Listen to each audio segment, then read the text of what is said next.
Good afternoon, everyone. My name is Elena Baraban, and I am Associate Professor of Russian at the Department of German and Slavic Studies at the University of Manitoba in Winnipeg, Canada.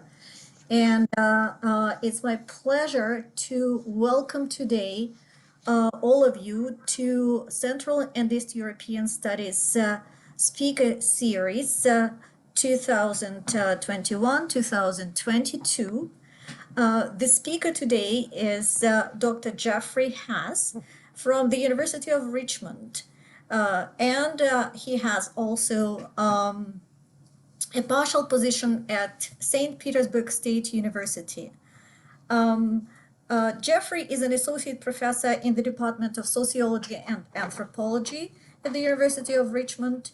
And his current work explores war, duress, and survival in the Blockade of Leningrad. He has published several books. So the book that we are discussing today is Wartime Suffering and Survival, The Human Condition Under Siege in the Blockade of Leningrad, 1941-1944, published with Oxford University Press, 2021. Before this monograph, Jeffrey published Power, Culture, and Economic Change in Russia to the Undiscovered Country of Post-Socialism, 1988-2008. And he's also edited the volume of essays re-examining the history of the Russian economy, a new analytic tool from field theory, published in 2018. He also authored the book Rethinking the Post-Soviet Experience, Markets, Moral Economies, and Cultural Contradictions of Post-Socialist Russia in 2012. And his textbook came out in the second edition in 2020, and it's titled Economic Sociology and Introduction. So Jeffrey is very productive, and his follow-up monograph on the volume, which is going to be presented today, is co-authored also with Nikita Lomagin, and it will deal with authority and micropolitics of the Soviet state in the blockade. Today is a very special day for everyone who lives in St. Petersburg, but also in Russia. Today it's the 78th anniversary of the end of the blockade of Leningrad, which lasted from the 8th of September 1941 through 27th of January 1944. So 2 years, 4 months, 2 weeks, and 5 days. It was one of the deadliest and more prolonged and lengthy sieges in history. And although sieges were an extremely common method of warfare during the Middle Ages, they fell out of favor in modern history. The siege of Leningrad during the Second World War is an exception in this sense. And so it's a very brutal, very tragic history. And of course, there are hundreds of books written on the siege of Leningrad, and there seems to be a continuous interest in the topic. Right now, this is the cover of Jeffrey's book, and I think this is the time to welcome the speaker. And I just want to mention that this session is going to be recorded.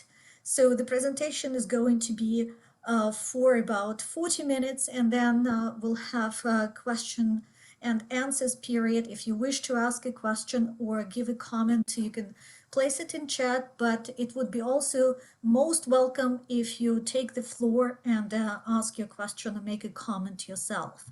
So Jeffrey, the floor is yours. Welcome. Thank you, Elena. Thanks to you and to Sarah for the opportunity to talk about the book, for organizing this and all the invitations. It's my honor. Unfortunately, it has to be virtual. It's always better in person.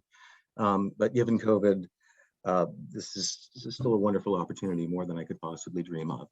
So thank you. And thank you all for, once again, getting in front of your screens and Zooming. I know that,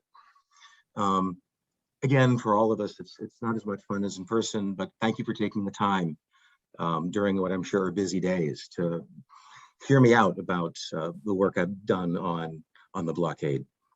Now let me share my screen here. And just this. There we go. Okay, can everyone see this? Mm-hmm. Okay, great. So thank you much. I will try for the next 40 minutes to just talk a little bit about the work that I've done, what's in the book, and then open this up to Q&A. I won't be going over every little detail of the book, but hopefully enough breadth and depth to maybe generate some interest, if not in the book, then certainly in the event itself. The blockade, as Elena noted, was a horrific experience. And it's one about which much has been written and much still could be written. I got drawn into this when a friend and colleague, Nikita Lamagan, proposed back in 1999, doing something on this. And after beginning by reading diaries, I just got drawn in. Mm-hmm. It is truly a horrific, tragic experience. But the human condition under siege is something that we need to understand better. And alongside the tragedy were incredible moments of heroism. So this is truly human drama, and one that I think speaks not only to these particular events, not only to Russian and Soviet history, but also to really important aspects of the human condition. So I've approached this not only as a case study in the blockade itself, but also as a case study that maybe will give us some insights into how people operate by moving away from our usual cases where there's stability or institutions operate to one where those are almost non-existent. So the book really engages kind of four sets of questions and issues. One, and probably the most central to what this book is about, is who are we when our backs are against the wall? What happens when it seems that social structures and institutions and the social order, along with life itself, are under assault? What are our practices of survival? To what extent do we follow habit versus strategic calculations? What kind of variation is there in how we respond to these kind of threats? And partly this is to engage the work of Pierre Bourdieu. I'm trying to see to what extent Bourdieu works outside of contemporary France and the USA, versus to what extent is Econ 101 correct? When our backs are against the wall, to what extent do we become the self-centered, self-interested Homo economicus? And the answer to this is there's a lot of variation. Another set of issues is Leningraders' voices and experiences. Now, mine is not the first to reveal these. Alexis Perry, Nikita Lamagan, Rich Bidlack, and others have dived into the blockade to reveal what people experienced. What I want to do is look at Leningraders' experiences through this prism of the self and the social. In what sense did Leningraders experience this as individuals versus part of some context or collectivity? So the self and the social together, under assault and surviving together. What is that experience like? A third set of issues is Leningrad as this case that might provide insights into the Soviet experience of World War II and what such moments of duress could do to Bolshevism. Bolshevism is political culture, practices, authority, etc. How did one affect the other? This is something which we are starting to get more insights into as historical studies move forward in time, but there's still much we do not know. And finally, what insights does the story of the blockade offer for issues of systemic collapse? There's a group at Princeton University that I'm part of that is studying this. And one big question here is what determines when institutions or civilizations or communities collapse or survive? What are some sources of resilience, capacity to adapt, for example? What's fascinating about the blockade is this was the same city where 24 years earlier, the Russian Revolution began during a previous World War. This time around, we don't see revolution. It probably wouldn't anyhow, but we don't see near the extent of decay that one might expect. So what's the sources of resilience? So here are 4 sets of issues and questions that I've set out to explore in the book, and there are no definitive answers, but I hope that I try and give some suggestions towards each of these. So in trying to frame some of the lessons we can learn from suffering and survival in the blockade, the book is organized in 3 parts, 3 sets of issues. The first is the relation between war and social order. What happens at the macro level, institutions, and the micro level, the level of individual interactions and networks. For example, we have the expansion of the shadow economy, a black market in trade and food stolen from the state. What does this do to state capacity? As it turns out, the leaders in Smolny will actually have to compromise with markets, as it turns out, creating a more pragmatic authoritarianism. What happens at the micro level when Leningraders find themselves with the possibility of competing versus cooperating with others who are immediately around them or who might be strangers? So what happens to personal interactions when people are under assault? The second third of the book looks at inequality. Not all Leningraders experienced, suffered, survived the blockade in the same way. And in particular, gender and class are 2 important dimensions of inequality that play a significant role in how people survive and experienced. One important lesson of unequal survival is that both gender and class do shape how people perceive and respond to duress.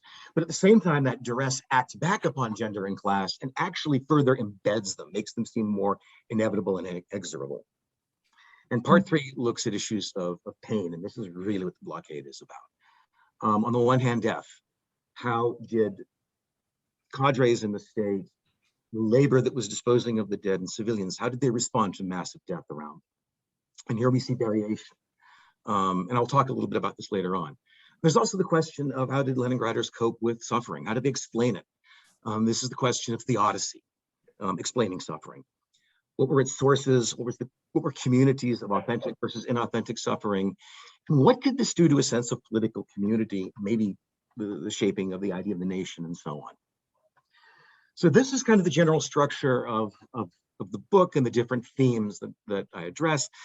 Today, I'm going to take a little bit of a dive into gender and death, kind of trying to find the sweet spot between depth and breadth, just to give you all a sense of what goes on here.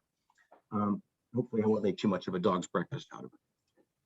Now, just to give a little bit of a context, Yelena's already told us a little bit about what the blockade was like, and I suspect most, if not all of you, are familiar with it in some way, shape, or form, but just very quickly, what's in the context of the study? This was 872 days of absolute hell. From September 41 to January 43, the city is surrounded.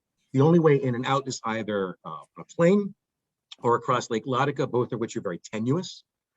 In January of 43, the Red Army pierces the German front.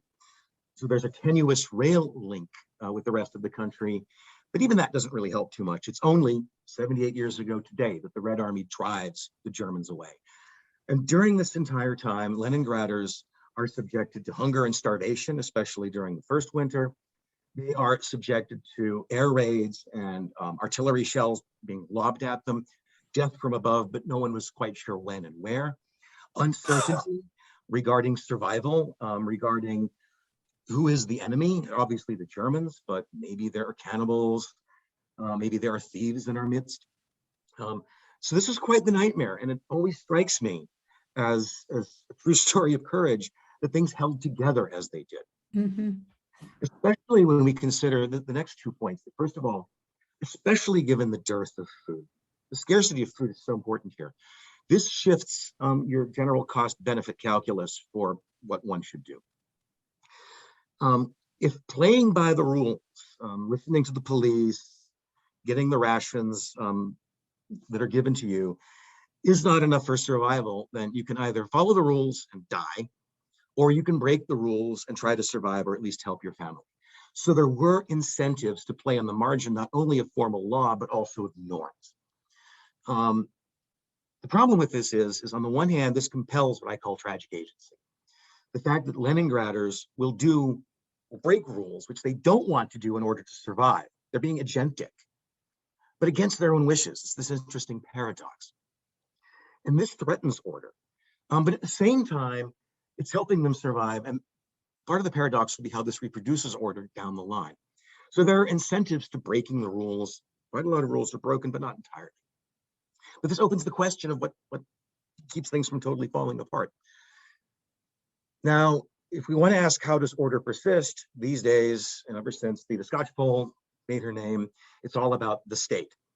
The state turns out to be necessary, but not sufficient. Yes, the state is organizing feeding, it's organizing the defense of the city.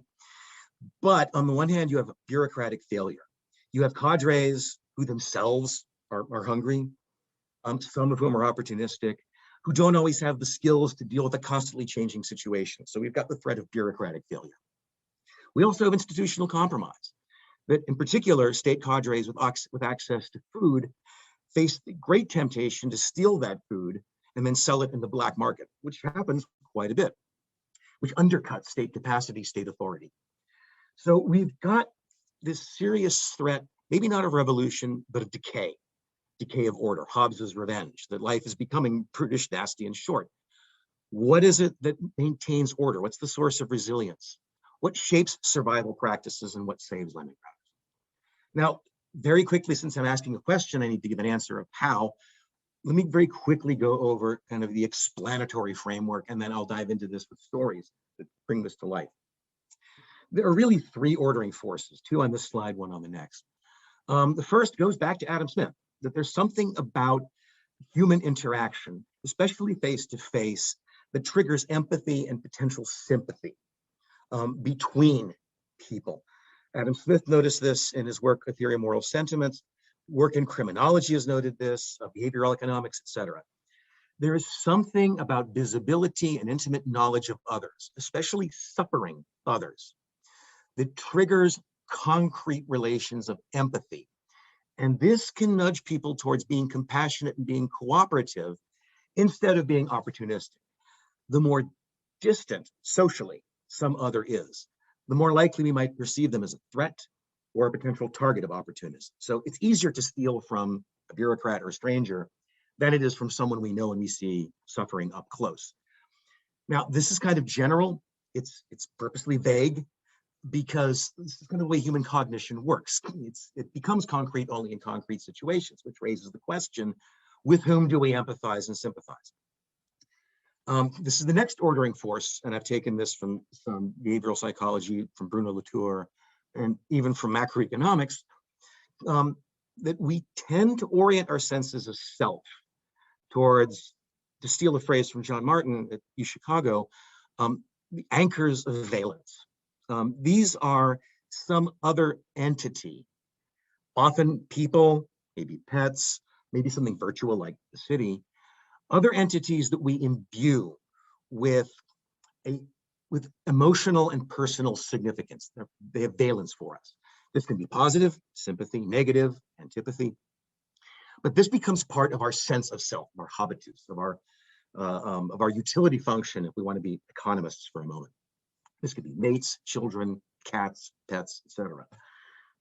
What these do is this significant other becomes part of who we are. They resonate with our sense of self. And it's these anchors of valence that literally anchor us into social relations. A lot of social science work tends to look at context and individual as these separate abstract entities. But there's something concrete that brings both together, that gets inside us, but that is part of the social.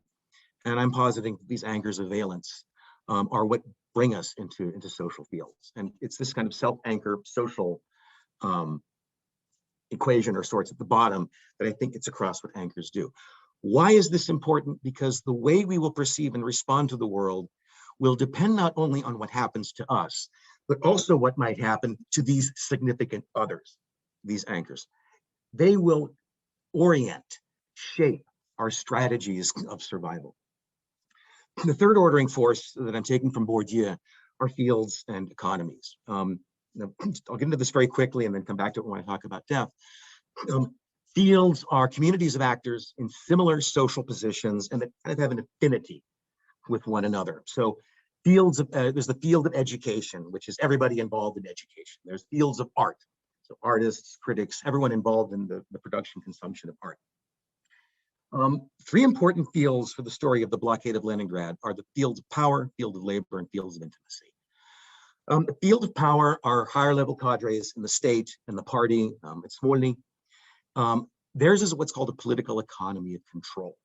Those sitting in these particular institutional positions look out on the blockade through this prism, through this rationality of control and order and avoiding disorder. So if you're in the state, an upper level party cadre, while you are in that job, you are looking out at the world and looking in terms of control. The second field of labor, are those who implement. This would be lower level cadres in the party and the state, workers. The logic of this field is a market economy of gain.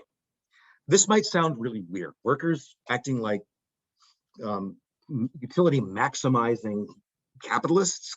I'm taking this insight from Donald Filzer and a few other social historians of labor in the 30s. Stalin's atomization of the country in the 1930s, as Filzer shows, leaves individualism and individual tactics of opportunism and gain as the clearest path for realizing autonomy, for resistance, for subsistence and survival. So paradoxically, the Stalinist system turns labor into this field where workers, at least vis-a-vis their bosses, consumers, and others, think in terms of somehow gaining, because they've lost autonomy, they've lost rights to party-controlled trade unions, to the state, etc. And we'll see this when we get to death later on. The third field is a field of intimacy and community with a moral economy of dignity. This is our set of relations that are imbued with close personal and emotional relationships, kith and kin, families, friends, colleagues at work. The rationality of people in this field or community is one of intimate meaning, that the others with whom one interacts have this intrinsic value of being some other with a capital O. So these three fields are going to shape relations to these anchors of valence and shape strategies of response, strategies of survival, and will shape variation. Now, this is kind of the abstract overall explanatory apparatus that I'm using. I'm giving it up front so that I can now unpack it in the two stories that I want to tell. The way this all comes together is that social distance will trigger empathy for others who are close enough.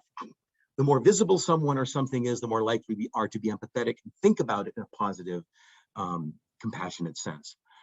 But just how we deal with these others depends upon what kind of anchor of valence they are. Those will shape concrete survival strategies.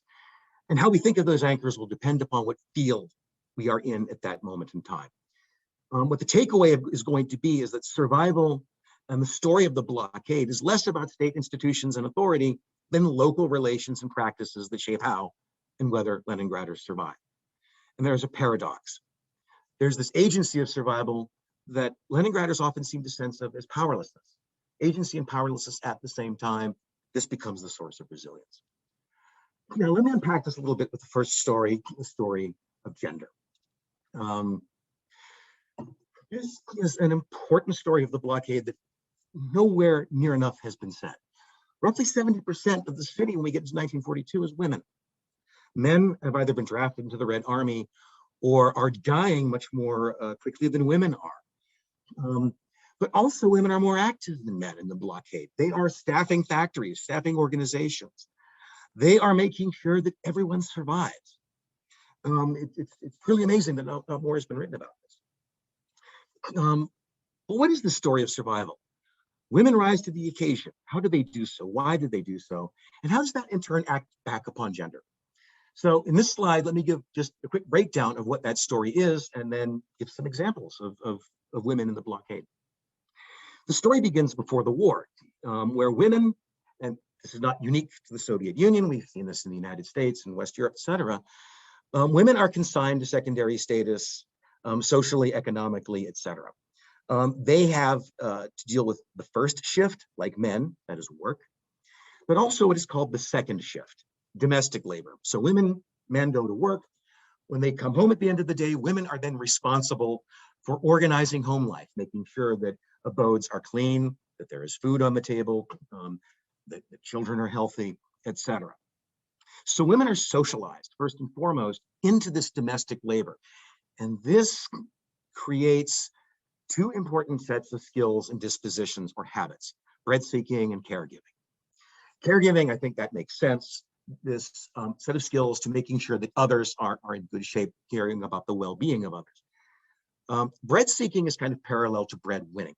So the male is the breadwinner, brings home the money. Women in this kind of gendered setup are bread seekers. That means it's their job in the gender division of labor to go and stand in line at stores to find scarce resources, food or otherwise, and to use them economically at home. Now think about this for a second. When your city has this extreme scarcity of food, and you have this gendered division of labor, gendered socialization, who is it that is more likely to have the skills needed for survival?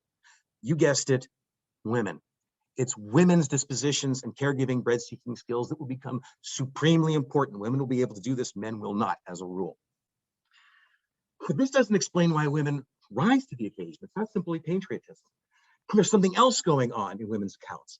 And this relates to Simone de Beauvoir's idea of women as other. That women in these kind of gendered contexts are socialized to believe they can only realize themselves through relations to close, significant others. This was de Beauvoir's point. And so I've got this vector of sorts, women to anchor. Women are taught that wives, daughters, they are only complete if they are interacting with, caregiving for a father, a brother, a mate, a child. Incidentally, it seems for men that the reverse is the case. That men feel fulfilled when these children, mates, other anchors of valence are paying attention to them. So this pre-war gender socialization invests in women skills and dispositions and this sense of having to orient towards these others. There's two more dynamics that are important here. Risk aversion. Kahneman and Tversky, two psychologists, have shown that as a rule, people are risk averse, but they try to avert risk to what? One of my suggestions is we try to avert risk not only to ourselves, but to close anchors of valence who make up part of who we are. So we will try and make sure that we ourselves are not at risk, but close other things, children, cats, keychains, whatever, are also not at risk. This might explain some of what we consider weird habits about ourselves. In this gendered order, women who have these dispositions of caregiving and bread seeking, who have been socialized to orient themselves to close others, are going to try and avoid risk to these close others. So they are going to be compelled by this socialization to stand up and defend others, the city, etc. Now, interesting point that comes out of this. As I'll show in a moment, women are recognizing that in fact these skills, dispositions, women as other orientation are actually quite valuable. It makes them feel important. It makes them see that they have a much higher status than they've been given in the past. And it's at this moment in other wartime contexts, World War I in Europe, the Civil War in the United States, World War II in the United States. It's this moment where women start to rethink what gender is about, at least intuitively. What will happen in the case of Leningrad is women will begin to rethink the status order, but they will also not rethink the nature of gender. That is, gender as something essential, natural, inexorable, will become even more embedded, more buttressed by this experience of gendered practices of everyday survival. Now that's the story in the language of the explanation I've been giving. What are some examples? How does this work in the reality? So we got the first winter, an extreme threat to survival, where women's dispositions and skills become important.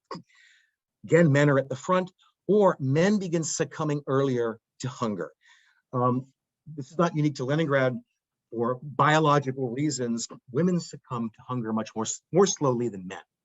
Women's death rates will begin to catch up with men's in about March 1942, but then the food situation is stabilizing.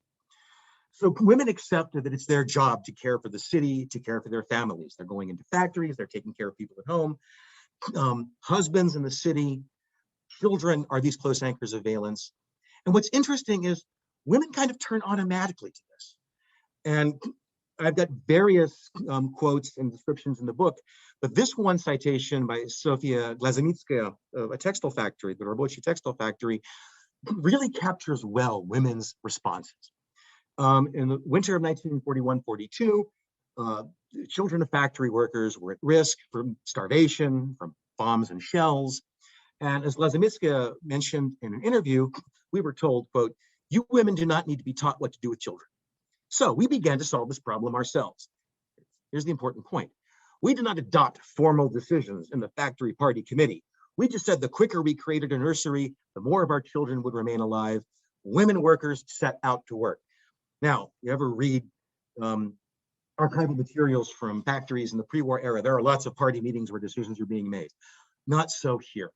Glazhenitskaya's story and other stories are about women spontaneously, kind of one step ahead of the party in terms of organizing nurseries, of taking it up upon themselves to sew or repair soldiers' garments, to collect food and other things to send to soldiers at the front.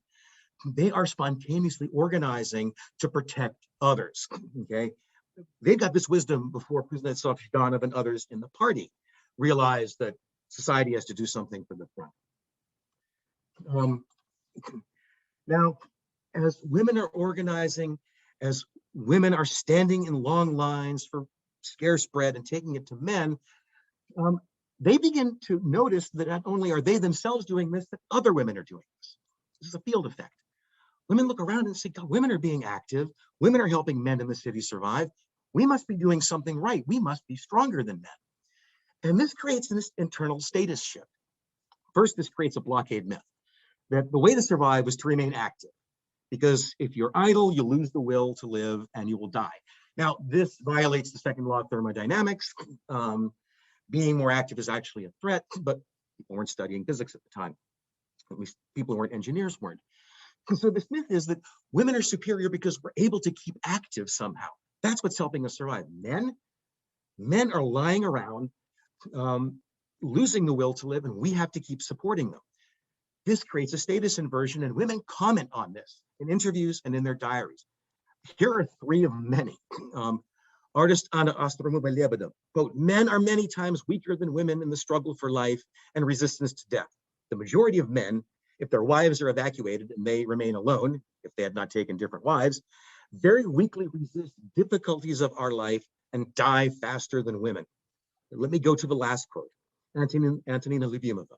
Women, quote, "were never so helpless, never were such psychological dystrophics as men. I never saw women begging for bread or ration cards. Men always begged for something, although rarely did anyone give them anything. Those who did not leave for the front or evacuate and had not yet died had a look of complete idiotism." These are three quotes of many. In the first several months of 1942, women realized they had better status. This is the point when I'm giving this talk in the past, this is the point where I say, hey, proof that men are useless. Women are certainly thinking this at the moment. By the way, men note this as well. Mikhail Pilavin and his father both live in different apartments. They're too weak to get out of bed. Mikhail's mother every day goes to work, goes to bakeries, gets food, stands in line, and then goes to Mikhail and his father with this extra food and then goes back out into the city. When she ends up in the hospital, Mikhail's finally healthy enough to get out of bed. He goes and visits her, and she slips him her bread ration, and he takes it, which he admits shamefully in his account. Lev Kogan, who was a worker, writes repeatedly in his diary, "Thank God for my wife.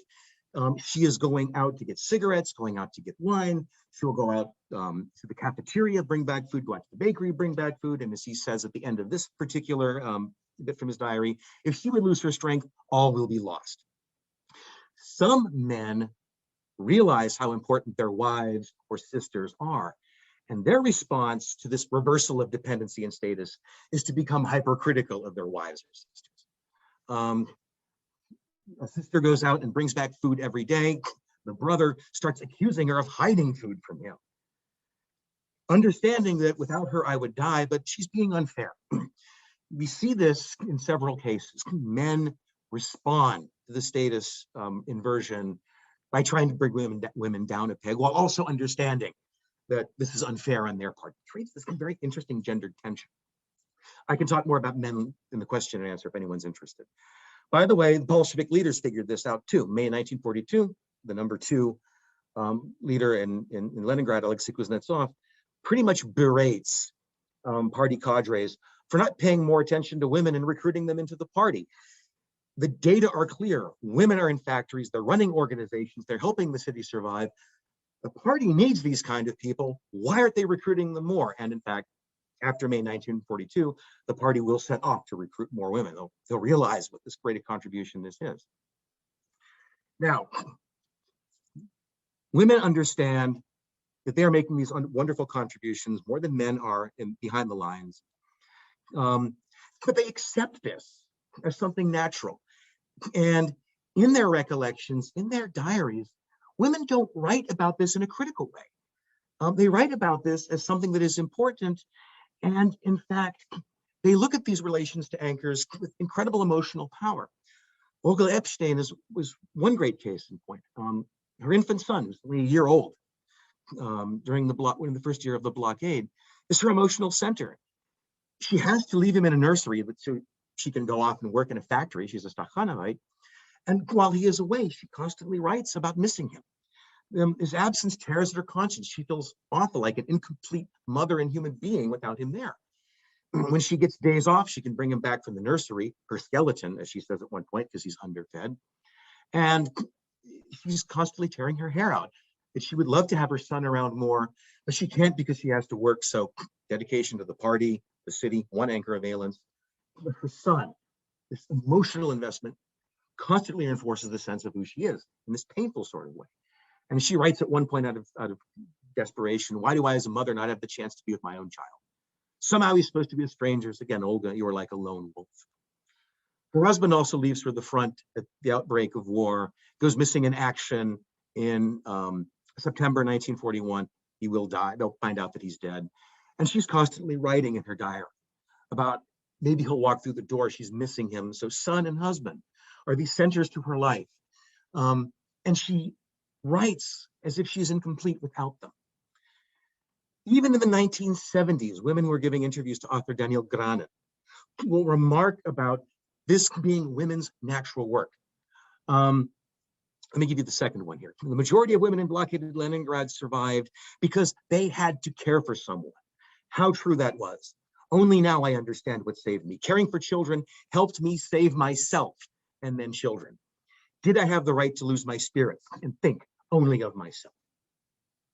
So again, there's more data about this in the chapter. This is just to give you an impression of the way women are thinking in approaching this. So what we have is, I've been looking at the field of intimacy, the family relation in particular, where we have close others, women and mates, women and children, where these pre-war dispositions, skills, identities, which were considered secondary status before the war, become increasingly useful for survival. And it raises women's status.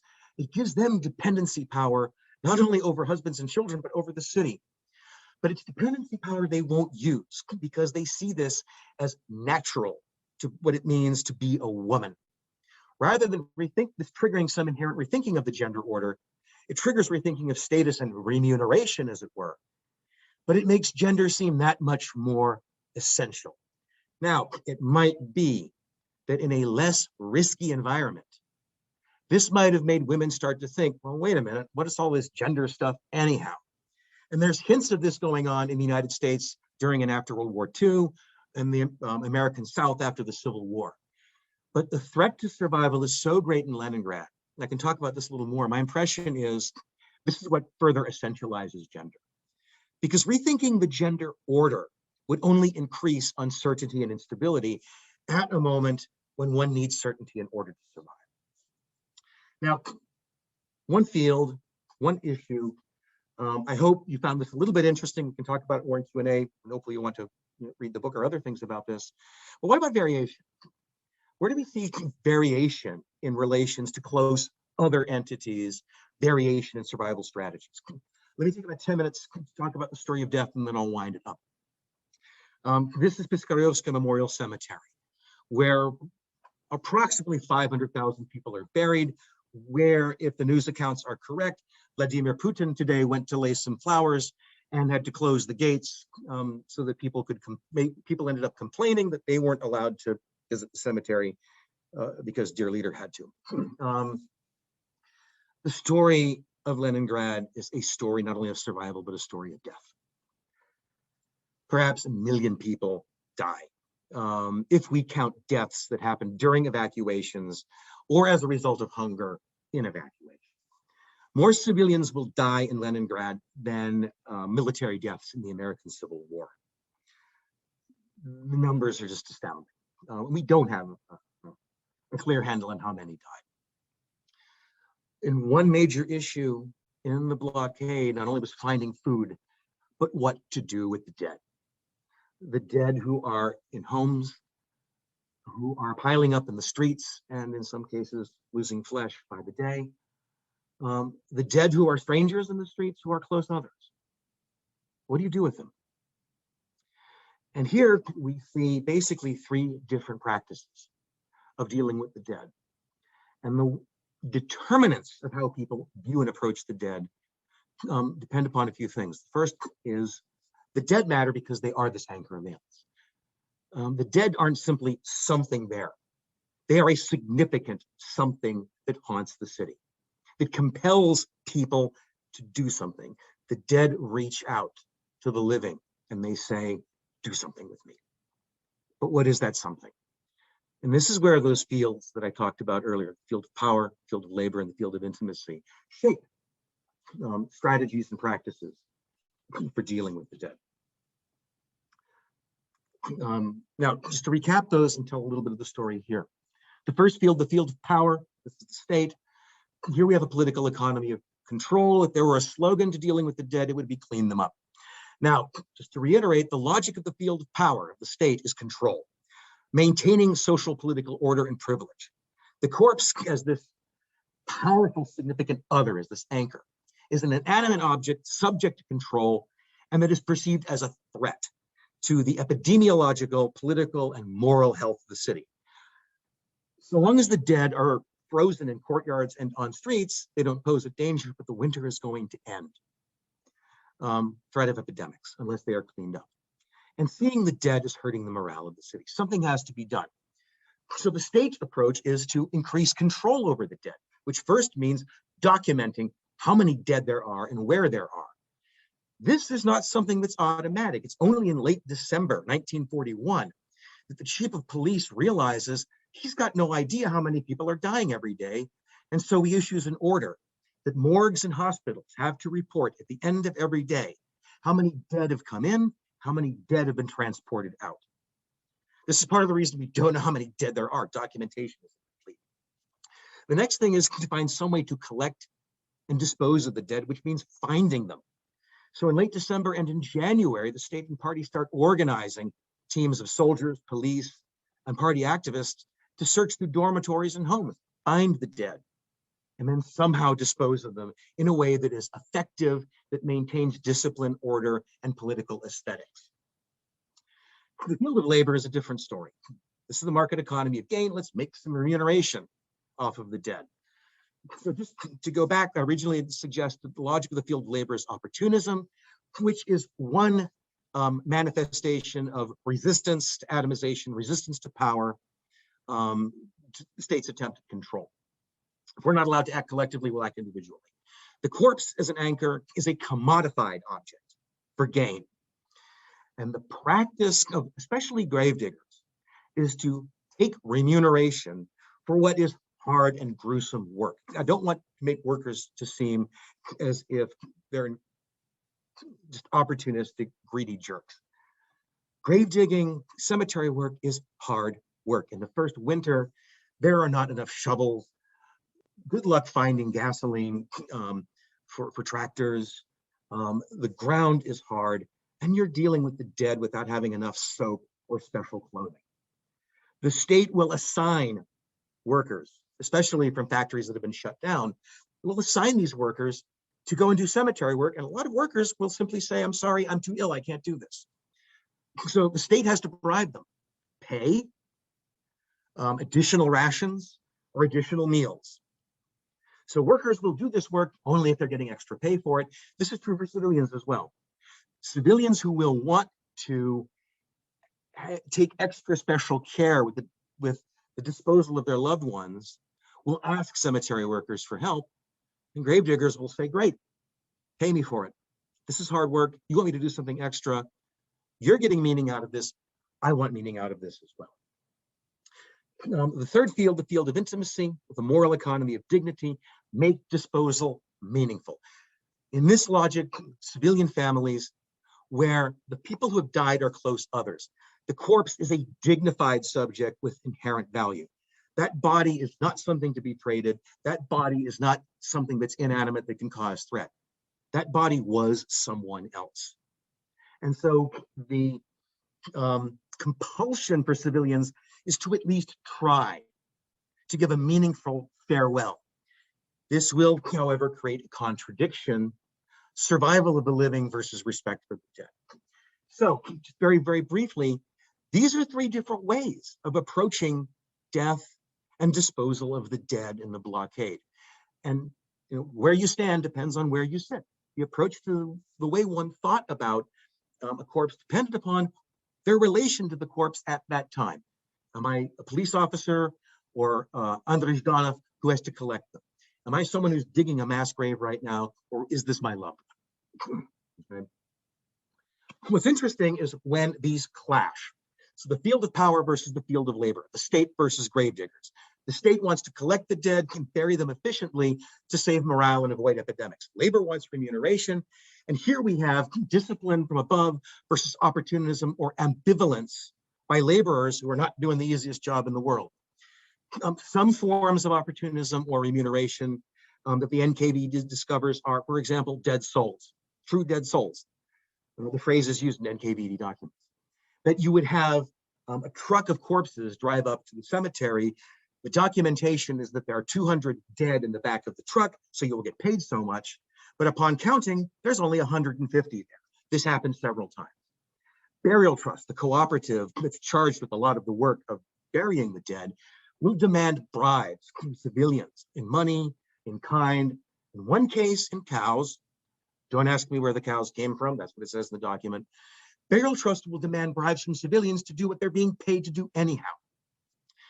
So NKVD inspections reveal there's a good deal of opportunism going on, but there's also a lack of discipline in the job. Now, again, this is rough work. Expecting perfection, no one should expect this kind of thing. But the NKVD, the state's view is, this is undisciplined work. Corpses are strewn hither thither at grave sites. Trucks are delivering corpses, but they're uncovered, so civilians take notice of this. Burials are slipshod. The graves are too shallow. There's too little lime or dirt on top of them. This is bad aesthetics. It's an assault to civilian morale, respect for the dead. It's an insult to the political order, and it's an insult to the authority of the state that is demanding discipline. Now, ultimately, it's hard to cope with this. The state needs labor to do this, so they can't send these workers to firing squads. They can't court-martial them, and they don't. Basically, they try to provide better clothing. They try to provide more meals in hopes that that takes care of the solution. There are some prosecutions, for example, against the managers of Burial Trust and mass graves.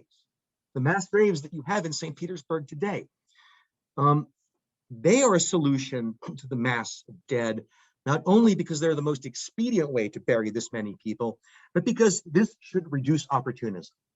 Burial Trust workers are demanding extra payment from civilians to dig individual graves. If there are mass graves, that incentive will drop away. There'll be less opportunism and less of this affront to civilians. Another intersection, fields of labor versus fields of intimacy. This would be when civilians bring their loved ones to be buried at cemeteries. And here, gravediggers want remuneration.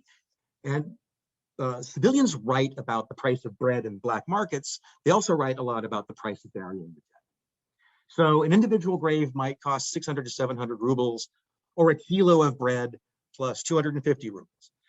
Placing a body properly, That is not throwing it, but placing it respectfully in a mass grave in front of the family. So they will know where their loved one is buried. So in the future, they'll know where to come to the grave to pay their respects. That costs a loaf of bread, or that costs a loaf of bread plus 300 rubles. Not placing one's late father in a water-filled grave strewn with frogs costs a loaf of bread. In other words, so that gravediggers carry out their work respectfully, civilians have to pay something. And they are not very happy about this, but in many cases, they're forced to. Now, what can civilians do? They can pay the prices, but to do so, they have to have a surplus of bread and money. Those who do might pay the cost. There are the occasional Leningraders who actually make a coffin, walk 3 to 4 hours in the cold to the cemetery and dig an individual grave. Those are the rarities. The majority are left to leave their dead for collection, or they take them to the cemetery, and there's not anything more they can do. And there is the rare civilians who will use these reserves, vodka, bread, money, for a proper burial, and then they will starve to death. Now, oops, sorry. Now, to end this story, I've got 2 more slides. I'll quickly finish and then be done. The field of power and the field of intimacy meet, the state versus people. The state is offering, not compelling, the use of mass graves, the use of cremation. This is an effective use of scarce resources to avoid epidemics. And civilians occasionally will bring coffins, ask where the dead are buried, but they end up surrendering to reality. Where the real clash between the state and civilians comes is hiding family members. One strategy that civilians will do to survive is they will hide the dead in cold rooms and reuse their ration cards. This is an expedient strategy. It's not one that civilians like. They don't like having the dead around. This is disrespectful to mates and relatives, but it allows for survival of the remainder. The state will eventually require re-registration of ration cards in person to get around this. Okay, so the state is aware sometimes of the strategic use of the dead, and will try to get civilians to stop it. Now, just to show what this meant to civilians, that death was something they had to deal with, sometimes strategically, but it had an impact. There's 2 quotes. I can send the slides if you want both. But Alexander Zagorsky, a party member who had to help discard the dead one day. One time I tasted fear. Towards spring 1942, I was instructed to transport the dead from the morgue in a truck. The morgue looked like an enormous shed. Corpses were scattered about as they had fallen. Arms, legs, heads protruded in various directions. One was sewn in a shroud, one was dressed, one was entirely naked. We pulled on our mittens and in 2s and 3s unstuck the frozen bodies and carried them to the truck. The sanitation team brought them into the back of the truck, laying them alternately, but their limbs did not bend, and so we could not place them neatly. When we returned home in the evening, we could not drink or eat. Alexander Vasilyev, bearing his 1-year-old daughter, thinks that maybe he can provide a respectful farewell to her, but she is told by soldiers who are at the cemetery site, just put her on the edge, we will take care of her. This strikes him as cold, as inhuman. What, just put her over there? The soldier looked at me, don't be naive, young person, this happens every day. And this leads to a contradiction that civilians have to face. That on the one hand, they are compelled to be utilitarian. They are compelled to deal with the dead in this cold, rational, strategic way, but they don't want to. They're compelled to be homo economicus of Econ 101. But what they are compelled to do in practice strikes a very bad chord. And in diaries, they write these observations, not only about the horrors they have seen in disposing of the dead, but just this general numbness and coldness towards the dead. Whether it is disposing of the dead, as I've just read to you, stepping over the dead on the street as if they're trash, funerals, people bringing the dead to cemeteries without coffins, the parades of corpses on sleds. Leningraders write about this as something they are compelled to do to survive, agency and innovation, but something they don't want to do. And it's this critical reflection of themselves in their diaries that keeps this sense of humanity alive. We are doing what we don't want to do. That don't want is in the end the core of this idea that there is still a social entity, Soviet civilization, humanity that is alive still and worth defending. Now, just to wrap this up, the story of gender is the story of dispositions, skills, and habits related to significant others that shape survival practices. Women rise to the occasion, could then code this as what women normally do. So gender shapes survival, and survival in turn reinforces gender. In the case of death, we see variation in responses to the dead and disposal, depending on one's position in Leningrad community, the state that wants order and aesthetics, workers who want remuneration for an awful job, and civilians who just want dignity and who can't always provide it, which pains them, but reproduces this sense that there's something worth defending in the end. Those are two chapters. Those are just two examples. There are others. Inequality in general, how dispositions, class, and gender as well, both shape survival and the reproduction of inequality. Death and disposal, survival is contextual and it's local. That scarcity in food creates shadow markets, expands the black market, and this reshapes the nature of Bolshevism. It makes Bolshevism, at least at the Leningrad level, more pragmatic. That in fact, the Leningrad elite have to wink at market transactions. Was this a post-war wartime perestroika gestating? And making sense of suffering theodicy, to what extent could this create a new sense of political community, but one that was fragmented? Leningrad and the Red Army were both suffering in the war, but Moscow wasn't suffering as much. So what is this new Soviet Union that is being born, being forged, as it were, in the irons of war? Most importantly, what have we discovered? And the story I'm trying to tell, first, social distance matters. Those up close, whether they are dead or whether they are alive. Live mates, dead mates. Social distance can trigger a degree of empathy versus approaching external others in a more cold, calculating sense. That our perceptions and strategies of survival are shaped by who these concrete others are, that they anchor our very sense of self in social relations. This is what keeps the social alive. And that how we respond to these traumas, to these challenges, depends also in part on the kind of community, the field we are embedded in at that particular moment. So this is a taste of the story of the blockade. I hope that you have all found it interesting. Thank you for your time. I've gone a little bit over, but I am more than, I will stay here as long as anyone else wants to, or if we run out of time, to take email. So thank you all very much. I really appreciate your patience, and I hope this has piqued your curiosity. Thank you.